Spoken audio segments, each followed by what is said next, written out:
अस्सलाम वालेकुम नाज़रीन, मैं हूं रिजवान गिलज़ई। मेरे साथ मौजूद हैं वसीम मलिक और फैसल अब्बास खर। हम अडयाला रोड के ऊपर मौजूद हैं। अडयाला जेल के बाहर आज वज़ीर आला खैबर पख्तूनख्वा सुहेल आफरीदी इमरान खान से मुलाकात के लिए उन्होंने कोशिश की थी। 7वीं दफ़ा वो आए थे, उनको मुलाकात की इजाज़त नहीं दी गई और फिर वो वापस चले गए। इम्कान ये था कि जैसे अलीमा खान ने मंगल के रोज़ यहाँ पर धरना दिया था, तो शायद सुहेल आफरीदी भी जो है वो थोड़ा आगे तक जाएंगे या मज़ीद रुकेंगे, लेकिन उन्होंने निकल कर बाहर आए और उन्होंने पुलिस के जो SHO थे वहाँ पे, आज में से जो SHO एजाज़ हैं उनको वो ड्यूटी पर नहीं थे। बताया गया कि शायद उनकी कोई घर में कोई बीमारी है, लेकिन उनके हवाले से जो अगले रोज़ शायद खटक और मीना खान आफरीदी ने प्रेस कॉन्फ्रेंस की थी और ख़ास तौर पर उनका नाम लिया था, तो आज उनको नहीं देखा गया यहाँ अडयाला जेल के बाहर और उनकी जगह दूसरे SHO थे जिन्होंने सुहेल आफरीदी को रोका और सुहेल आफरीदी ने उनसे मुखातिब हुए कि आप मुझे नहीं रोक सकते, मेरे पास हाई कोर्ट के ऑर्डर्स हैं और हाई कोर्ट के ऑर्डर्स के हवाले से फैसल अब्बास खर से पूछेंगे। लेकिन फिर वो वहाँ खड़े रहे, उन्होंने मीडिया से गुफ्तगू की और सख्त गुफ्तगू की। क्या उनकी गुफ्तगू थी और क्या हवाल था, इसके ऊपर आज तफसील से बात करेंगे और आज कि उनकी हिकमत अमली क्या होगी, क्योंकि वो स्लोली एंड ग्रेजुअली प्रेशर को आगे बढ़ा रहे हैं। लेकिन कोई जिस तरह अलीमा खान की तरफ से धरना दिया गया था, उन्होंने धरना नहीं दिया, क्यों नहीं दिया, इसकी क्या वजूहात है, वो भी इस वीडियो के अंदर डिस्कस करेंगे। तो वसीम मलिक साहब, एक और दिन गुजर गया, 7वीं मरतबा उन्होंने कोशिश की और इस बार उन्होंने TV एंकर्स को मुखातिब करते हुए ये कहा कि अब आप फैसला कर लें कि मैं यहाँ पे आ रहा हूँ, मेरे पास हाई कोर्ट के ऑर्डर्स हैं, उसके बावजूद मेरी मुलाकात नहीं करवाई, मैंने तमाम आइनी कानूनी रास्ते इख्तियार किए हैं, अब आप मुझे बताएं कि मैं क्या करूँ। तो ये मशवरा उन्होंने एंकर से क्यों मांगा है? TV एंकर्स कहेंगे कि इमरान अहमद खान न्याजी इस वक्त कन्विक्टेड शख्स है, मुजरिम है अदालत की नज़र में, लिहाजा एक मुंतखब वज़ीर आला का गवर्नेंस के मामलात पर उससे मिलने का क्या अख्तियार है।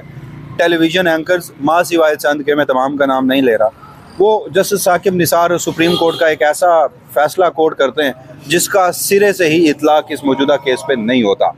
वो ये सवाल कतन नहीं करते कि नवाज शरीफ साहब जब तक उनके एयरपोर्ट पर अदालती मशीनें नहीं पहुंची थी और उनको इक्विटल नहीं मिला था, तो पूरी कैबिनेट PDM के पहले दौर में लंदन जाती थी मुशावरत करने, तो उस पर वो सवालात नहीं उठाते।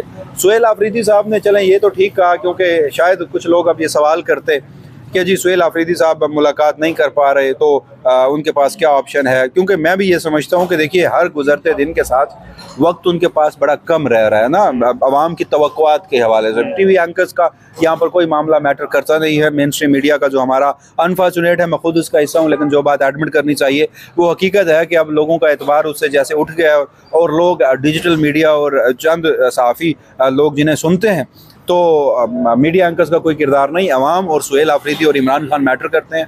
हर गुजरते दिन के साथ वक्त कम हो रहा है, लेकिन जहाँ तक बात है सुहेल आफरीदी साहब की मुलाकात की, देखिए वो किसी सूरत होने नहीं दी जाएगी। आप भी जानते हैं, मैं भी जानता हूँ कि इस वक्त इमरान खान से किस शख्स ने मिलना है, उसका फ़ैसला इस पूरे मुल्क में सिर्फ एक शख्स करता है। और फिर सुहेल आफरीदी का ये जो ऑप्टिक्स के लिए भी कुछ चीज़ें होती है ना, सुहेल आफरीदी ने अब तक किसी भी मिलिट्री अफसर से कोई खुफिया मुलाकात नहीं की, बंद कमरों के फैसलों के वो खिलाफ है। अमन जो कि पख्तूनख्वा का सबसे बुनियादी मसला है, इस पर भी वो सिक्योरिटी फोर्सेस से बैठने से पहले उन्होंने अपनी आवाम के साथ बैठना पसंद किया।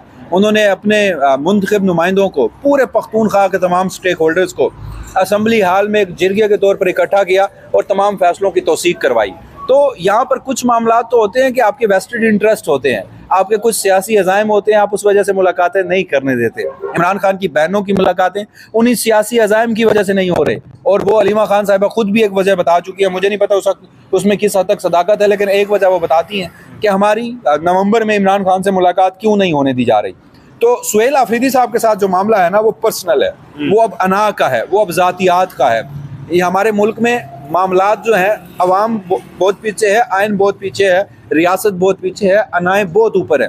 लेकिन इस सारे मामले में मैं अभी भी इस बात पे कन्विक्शन के साथ ये कह सकता हूँ कि सुहेल आफरीदी से वो इमरान खान की मुलाकात किसी सूरत नहीं करवाने देंगे। आज 7वीं बार वो आए हैं, 70 बार भी वो आएंगे, मुलाकात नहीं करवाने देंगे। वजह उसकी वजह उसकी हमें नज़र आ रही है। मैं ये नहीं कह रहा कि ये अमल दुरुस्त है, उस पर हम जितनी तनकीद करते हैं हम रोज़ करते हैं, लेकिन वो करवाएंगे नहीं। हाँ, एक चीज़ जो कि सुहेल आफरीदी साहब ने उन्हें हेड ऑन लिया हुआ है, वो पख्तूनख्वा का मिलिट्री ऑपरेशन है, वो पख्तूनख्वा के मामलात हैं, वो जिस तरह से उसे शफाफियत से अवामी उमंगों के मुताबिक चलाना चाहते हैं, उस पर बहुत से लोगों को मसाइल भी हैं। Action in aid to civil park का कानून हो, आप खुद पख्तूनख्वा में रह के आए हैं, जिरगा हमने कवर किया, जलसे लोगों के जो ट्राइबल एरियाज़ हैं वहाँ के लोगों से हम मिले, जो सदरन पख्तूनख्वा है वहाँ के लोगों से हम मिले, जो वहाँ के लोगों के सेंटिमेंट हैं। सुहेल आफरीदी तो बड़ा बड़े ही फिल्टर करके सेंसर करके उसे आगे बुलाते हैं। तो बहरहाल आज एक और मश्क थी, वो आए, हुज्जत तमाम की, उन्होंने मुलाकात नहीं होने दी गई। सही है। और आज उन्होंने थोड़ा सा यानी माजी के मुकाबले में मुख्तलिफ ये किया कि वो बाहर खड़े रहे। आगे मजीद उन्होंने जो दागल नाका है वहाँ पर उनको रोक दिया गया था, उससे आगे उन्होंने जाने की कोशिश नहीं की। उनके हमरा खैबर पख्तूनख्वा की काबीना के अरकान थे, शाहिद खट्टर, मीना खान अफरीदी, शफी जान और इसके अलावा MPs थे, और टोटल PTI के जो कारकुनान और ये सब मिला के तकरीबन 100 के करीब लोग थे। लेकिन जो पुलिस की नफरी थी वो बहुत ज़्यादा थी, और उसकी वजह ये थी कि पुलिस को भी ये लगता था कि शायद अलीमा खान की तरह सुहेल खान अफरीदी भी जो है वो यहाँ पे आज धरना दे देंगे या लंबा बैठ जाएंगे, तो उसके लिए उन्होंने तैयारी कर रखी थी। लेकिन तकरीबन 4:25 पे सुहेल अफरीदी जो है वो उन्होंने यहाँ से वापस जाने का फैसला किया। वो खैबर पख्तूनख्वा हाउस पहुँच चुके हैं। जो ये हम बात करते हैं कि वो क्या कर रहे हैं या इस हवाले से उनकी क्या हिकमत अमली है, तो उसमें वो ग्रेजुअली आगे बढ़ते हुए कल उन्होंने जो वेलिया में जलसे से खिताब किया था उसके अंदर उन्होंने ये कहा था कि अब लगता है कि कुछ बड़ा होने वाला है। ये उन्होंने एक इशारा किया था, और ये इशारा उनके ऐसी तरफ है जो वो मुसलसल बात कर रहे हैं कि उन्होंने तमाम आईनी कानूनी रास्ते इख्तियार कर लिए हैं। जब उनको नहीं मुलाकात करने की इजाज़त दी जाएगी, और साथ ही साथ जो इमरान खान की बहनों के साथ जो हुआ है, जो सलूक अगले रोज़ हुआ है, उस पर वो उन्होंने कल भी शदीद व गम व गुस्से का इजहार किया, आज भी किया, और अब वो ये समझते हैं कि अगर यही सलूक जारी रहा तो फिर हमारे पास एहतजाज के अलावा ऑप्शन कोई नहीं रहेगा। जिसके हवाले से लोगों की उम्मीदें हैं कि सुहेल आफरीदी जो है वो आए हैं, अली अमीन गंडापुर को हटा के लाया गया है, तो शायद अब वो अवामी कुव्वत का मुजाहरा करेंगे।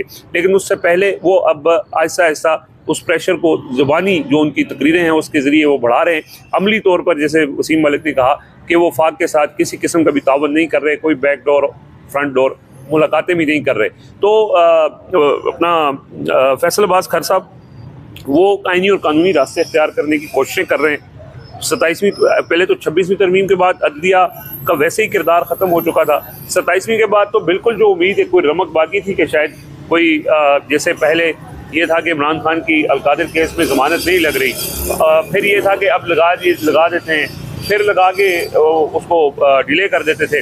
लेकिन अब लगता है कि ये बिल्कुल नहीं लगेगी, और ये जो अदालती फैसलों का वो हवाला देते हैं कि जी मेरे पास अदालती फैसले हैं, तो SHO भी आगे से मुस्कुरा देता है। आपने खुद भी देखा उसमें। बिल्कुल आप ठीक कह रहे हैं। वैसे तो आज दो बड़ी हैरान कुन खबरें सामने आई हैं। एक तो ये कि सुहेल अफरीदी साहब ने जो यहाँ पर इंकशाफ किया है कि उनका पासपोर्ट जो है वो ब्लॉक कर दिया गया है। तो आप एक विफाक का रवैया देखें, एक 4.5 करोड़ सूबे के वज़ीर आला के साथ, कि उन्होंने सुहेल अफरीदी का जो पासपोर्ट है उसे ब्लॉक कर रखा है। पहली चीज़ तो ये सामने आई है। दूसरी चीज़ ये भी सामने आई है कि सुहेल अफरीदी ने कैटेगोरिकली ये कहा है कि इमरान खान साहब की बहनों के साथ जो यहाँ पर शर्मनाक रवैया इख्तियार किया गया है, उन्होंने कहा है कि हम इसका बदला लेंगे, और उन्होंने बड़े गम और गुस्से का इजहार किया है। जहाँ तक बात है अदालती फ़ैसलों की, तो मेरे ख्याल में इस्लामाबाद हाई कोर्ट के चीफ जस्टिस सरफराज जोगर साहब का जो ऑर्डर है, उस ऑर्डर पर तो आपने बिल्कुल दुरुस्त कहा कि एक पुलिस वाला भी मुस्कुरा देता है कि अगर आपके पास ऑर्डर है तो क्या हुआ। यानी कि 7वीं मरतबा सुहेल अफरीदी यहाँ पर आ रहे हैं।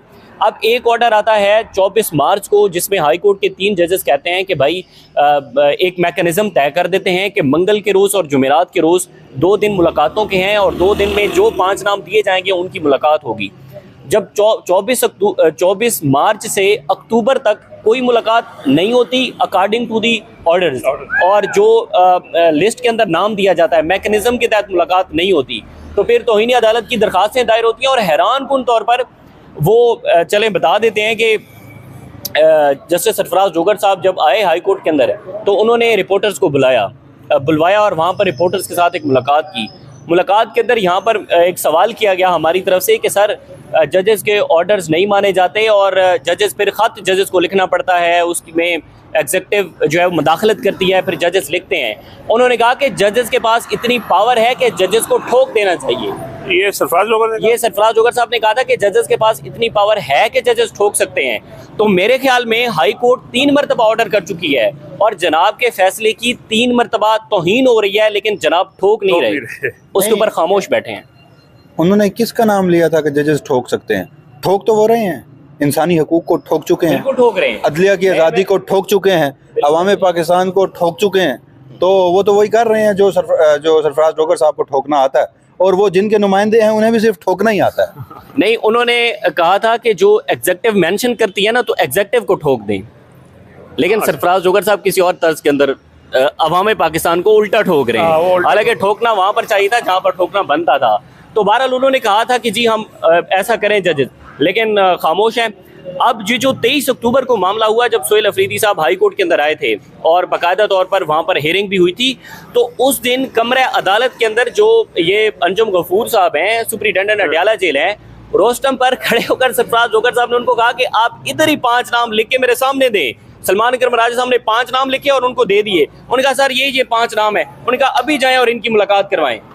यहाँ पर आए, एक बंदे की मुलाकात नहीं हुई। अच्छा, वो कहते हैं ऑर्डर्स, SHO कहता है कि जी मेरे तक ऑर्डर्स नहीं पहुंचे। अब SHO अडयाला जेल के पास अंदर चौकी पे या उसकी रिसेप्शन पे जाने देगा तो फिर सुपरिटेंडेंट को पता चलेगा ना कि कोई मुलाकात करना है। वो अडयाला जेल के तरह दागल नाके पे रोक देते हैं और यहाँ से उनको आगे जाने नहीं देते। तो कल को हो सकता है कि सुपरिटेंडेंट जेल ये भी कह दे कि यार मेरे पास तो यह ही नहीं है, ये तो रास्ते में पुलिस वाले उनको रोक देते हैं। बिल्कुल ऐसे है। तो बहरहाल ये इंतहाई शर्मनाक है और गम और गुस्सा इससे बढ़ेगा, लड़ाई बढ़ेगी। जाहिर है एक सूबे का चीफ एग्जीक्यूटिव कितनी हद तक अगर बर्दाश्त किया जाएगा, जो गुज़िश्ता रात यहाँ पर अलीमा खान साहिबा या नौरीन खान साहिबा के साथ हुआ, तो मेरा ख्याल है PTI को भी अपना एक कदम आगे बढ़ना चाहिए, आगे इस सूरत के अंदर बढ़ना चाहिए कि जब आपने देख लिया, क्योंकि रिजवान साहब जो इमरान खान साहब की बहनों के साथ जो रवैया इख्तियार किया गया है ना, इससे बढ़ के और कोई कदम नहीं हो सकता। मौजूदा सिस्टम जो करे, ठीक है डॉक्टर यास्मीन राशिद साहिबा हैं, सनम जावेद साहिबा हैं, दीगर लोग अभी भी खवातीन जेल के अंदर हैं, लेकिन इमरान खान की बहनों के साथ जो रवैया इख्तियार किया गया है, तो बिल्कुल उसके बाद कोई ऐसा कदम नहीं हो सकता कि PTI रुकी रहे, कोई कानूनी रास्ते इस्तेमाल करे। अब वो TV चैनल का आपने वसीम मलिक के साथ जिक्र किया, TV चैनल तो इमरान खान का नाम ही नहीं लेते, वो तो कहते हैं बानी PTI, ठीक है। और वो TV चैनल्स क्या फिर सोहेल अफरीदी अगर उनसे मशवरा भी मांग रहे हैं, तो वो TV चैनल्स तो जो दी इकोनॉमिस्ट पर 6 प्रोग्राम कर देते हैं, वो सोहेल अफरीदी की एक बात को कोई एंटरटेन ही नहीं करेंगे। ऐसा ही है, और ये बिल्कुल दुरुस्त बात है। और दूसरों ने जो मुखातिब किया वो बेसिकली जो TV चैनल्स पर बैठे कुछ एंकर्स हैं, वही उनको मशवरा देते रहते हैं कि सोहेल अफरीदी बहुत सख्त गुफ्तगू करते हैं, उनकी गुफ्तगू के ऊपर एतराज़ करते हैं। हालांकि वो गुफ्तगू चलाते नहीं हैं, जो गुफ्तगू वो करते हैं कि सोहेल अफरीदी की जो तकरीरें हैं जलसों के अंदर, वो TV चैनल्स नहीं चलाते। और फिर साथ ये भी कह देते हैं कि जनाब आप कानूनी चाराजोई करें, और कानून का ये हाल है। कानून का ये हाल है जो बड़ा तफसील से वसीम मलिक और फैसल अब्बास खर ने बताया है। तो बहरहाल एक और जुमेरात गुजर गई है, अब मंगल के रोज़ दोबारा उनकी बहनें आएंगी यहाँ पे, और उनके साथ जिस तरह का गुज़श्ता दिनों सलूक किया गया था, उसके बाद PTI जो है वो अब ये सोच रही है, क्योंकि अलीमा खान साहिबा ख़ुद लोगों को मना करती हैं कि जब हमारी मुलाकात वाला दिन हो तो ज़्यादा लोग ना आएँ। लेकिन उस दिन भी जब शाहिद खट्टक और मीना खान अफरीदी वगैरह आए हुए थे, तो उन्होंने उनके मुताबिक वो भी बिन बुलाए आए थे। तो अब PTI जो है वो ये सोच रही है कि अगली दफ़ा जब अलीमा खान या इमरान खान की बाकी बहनें मुलाकात के लिए आएंगे, तो उनके साथ मज़ीद कारकुनान भी जो है वो यहाँ पे आएंगे, तो उनको पुलिस रोकेगी और फिर एक ये सिलसिला जो है वो चलता जाएगा। अब इसके बाद जैसे फैसल अब्बास खर ने कहा है कि यही जो सिलसिला है, 7वीं दफ़ा आपने कोशिश की, बहनों ने कई मरतबा कोशिश की, नहीं मुलाकात हुई, इमरान खान आइसोलेशन में है। आज तारीख क्या है वैसे? 20 नवंबर। मेरे ख्याल में 30 नवंबर के बाद बहनों की मुलाकात हो जाएगी। नवंबर में यानी नहीं होगी, तो अभी तक मुकम्मल आइसोलेटेड है इमरान खान, और उनके बारे में किसी किस्म की खबर बाहर सामने नहीं आ रही है। तो बहरहाल ये हम अडयाला जेल के बाहर आज आए थे और हमने कहा कि यहाँ से आपको अपडेट करें। मज़ीद जो अपडेट्स हैं, बहुत इंपॉर्टेंट चीज़ है, आज तो IMF ने जो रिपोर्ट जारी की है, उसने तो इस मौजूदा जो रजीम है इसके ख़िलाफ़ एक पूरी चार्जशीट है वो, तो तफसीली उसके ऊपर भी वीडियो करेंगे, अगली वीडियो में बात करेंगे। फ़िलहाल हमें इजाज़त दीजिए, अल्लाह हाफ़िज़।